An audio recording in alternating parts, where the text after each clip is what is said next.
So yeah, Starbucks made me pregnant.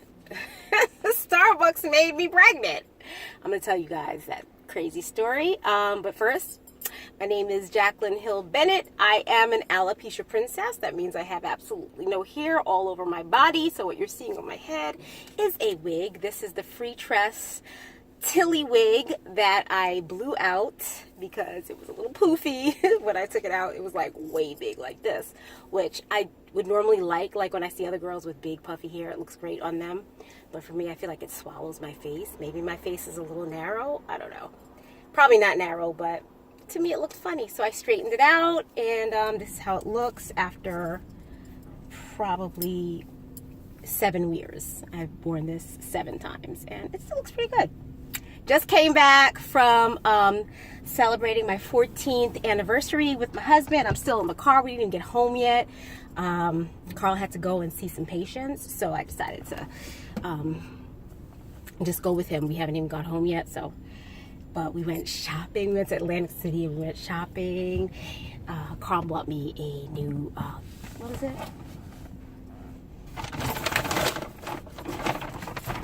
Oh my God, we got so much stuff.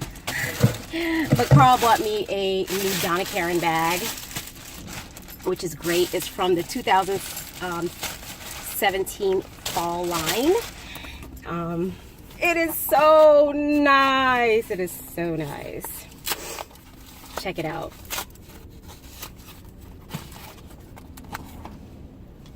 Look at that. It is so nice. And it was on like this serious sale. I think shopping at the outlets in Atlantic City is the only way to shop. I mean, the other only way would be to go to Burlington or the thrift stores, which you know I love. I'm such a cheapskate. I'm such a cheapskate. But I do have high-end taste, so I know where to go to get my thrifts. Anyway, yeah, so we did that. We got some clothes, mostly for Carl and for the kids, for the school year. I also got a couple of shirts, also from Donna Karan, because that sale was like amazing. But I'm not here to talk about that. I'm here to talk about how Starbucks made me pregnant. All right, so you guys, I don't know if you've been following my channel, but about 3 weeks ago, I suffered my very first miscarriage. I've never had a miscarriage before in my life. And sadly, I did lose my baby 3 weeks ago. I'm past it now, although I'm okay because I'm fortunate to already have 2 children plus 3, my sister's kids. I'm not going to get into that story because half of you already know that, but I have 5 kids to take care of between my husband and I, and because let me just say, I do take care of my sister's kids, and it's because she can't take care of them. She lives in a nursing home. She suffered a stroke, and so of course I'm auntie, and I love those 3 children, so they're mine now. Okay, but they're still hers in case she watches this, which I know she won't. But anyway, so okay, so my eldest son is 10 years old, and 10 years ago, and I'd say about 8 years ago, my husband and I decided, you know what, and this is before we had my sister's kids, so we decided, you know what, one more. We have 2 kids, we can have 3 kids.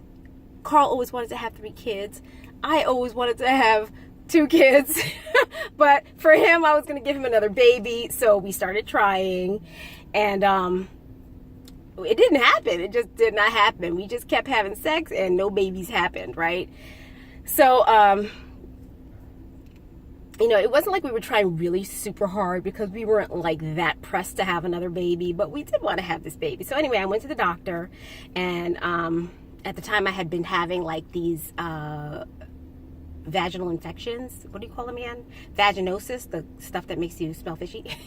I had that. So I went to the doctor, and she told me, after she told me that it's not an STD, which I already knew, she told me, oh, you have an inverted uterus. So you have to take care of that. And I'm like, oh, really? So anyway, long story short, she told me I had it. I never had it fixed just because I didn't like that doctor. And later, other doctors told me that it could interfere with childbirth. And by that point, I had already had my sister's kids. So I was just like, you know what, I don't need a third child. We have 5 kids, and I'm good. So I didn't even fix my inverted uterus. Okay, so now we're moving on to about 8 years ago. So now we're 8 years ago, or 8.5, 7 years ago. And then I started like spotting, like before my period came, I would spot for like a full 10 days, which is really annoying, you know, spotting for 10 days. And then I went to my doctor, and we deduced that between my doctor and I that, look, I'm drinking Starbucks, and I'm still not trying to get pregnant, but I'm in love with this stuff right here, guys. So we deduced that I had, perimenopause, and that, you know, that was it. Like, I'm in perimenopause. Soon I won't have my period anymore, even though I'm fairly young. I'm 42 years old. At the time, of course, I was like 37 or something, 38.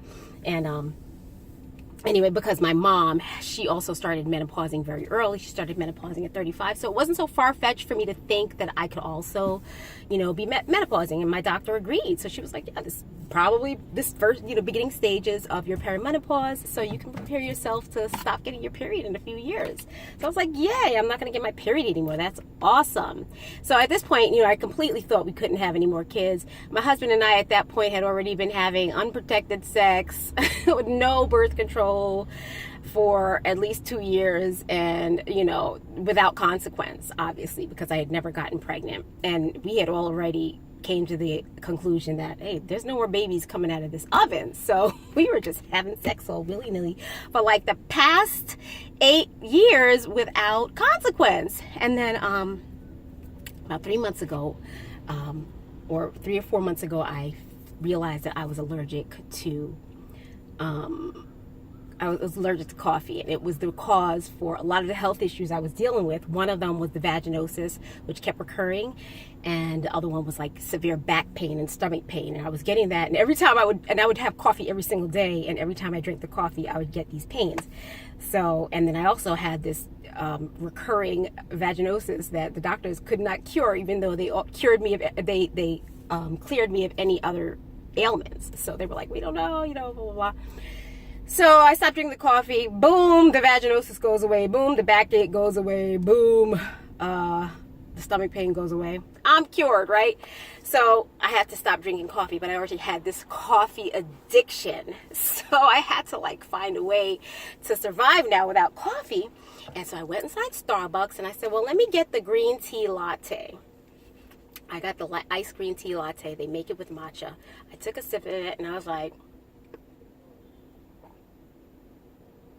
oh my God, this thing is freaking amazing. So I started drinking it. Like, I could only afford to drink it like 3 times a week, because like this thing costs $6, right? So it's $18 a week on three matchas, right? So I decided, okay, I'm on a mission now to find the recipe for the green tea latte from Starbucks. So I went, ordered matcha online, and I started drinking it every day. Like every single day I'm drinking matcha, and boom, I'm pregnant. I'm like, what the hell just happened? How am I pregnant right now? And of course I hadn't made this association yet that the green tea matcha from Starbucks had anything to do with it. So I came up pregnant, and then unfortunately I miscarried. But it was very odd, because I was pregnant out of nowhere, trust me, because seriously, 8 years of unprotected sex without consequence, and then all of a sudden just turning up pregnant is really weird, especially at 42 years old. So, you know, I didn't make the connection between the pregnancy and the matcha. And so one day after, you know, after the miscarriage was said and done, I had already told my friends, my good friends. So I have this girlfriend named Sharon at work, and she pulled me over one day and she said, well, Jackie, how are you doing? And Sharon, she really understands, you know, what I went through, because she had also gone through the same type of issue. So she wanted to talk to me, and she just said, you know, I know you went through a lot, and I just want to tell you, I just want to know how you're doing, Jackie. And make sure that you're gonna have to do something about getting birth control, because you don't want to go through that again. You don't want to go through miscarriage again. And I'm like, yeah, you're right. So I sat down and I went back to my office and I sat down and I mixed myself some matcha and I'm sitting there drinking it, and I'm like, what am I going to do about birth control? Because I've had problems with birth control in the past. They usually make me bleed. So I didn't want to just jump on some birth control. So I started researching which birth control methods I would use. I had tried the IUD in the past and I liked it, but it gave me some really bad like emotional side effects. So I'm like looking, and then I said, what the hell did I do to get pregnant in the first place? I mean, like, aside from the obvious, like having sex. So I said, what was I doing different to all of a sudden turn up pregnant? And I looked at my matcha and I'm like, oh shit, I started drinking matcha. I wonder if that has anything to do with it. So I go to Google and I research the connection between matcha and pregnancy, and right there I find it. Matcha increases fertility like 25% in women and even in men. Not that my husband had been drinking matcha because he just thinks it's gross, but it increases fertility. And I'm like, oh snap, aha moment. I just got pregnant by Starbucks. I fell in love with Starbucks, drank matcha every single day, and lo and behold, after 8 years of having sex freely, I just ended up pregnant. That is so wild. And anyway, I just wanted to tell you guys that funny story, because I'm sure many of you want to get pregnant too. And I just want to tell you, you want to get pregnant, go drink some matcha. Cheers.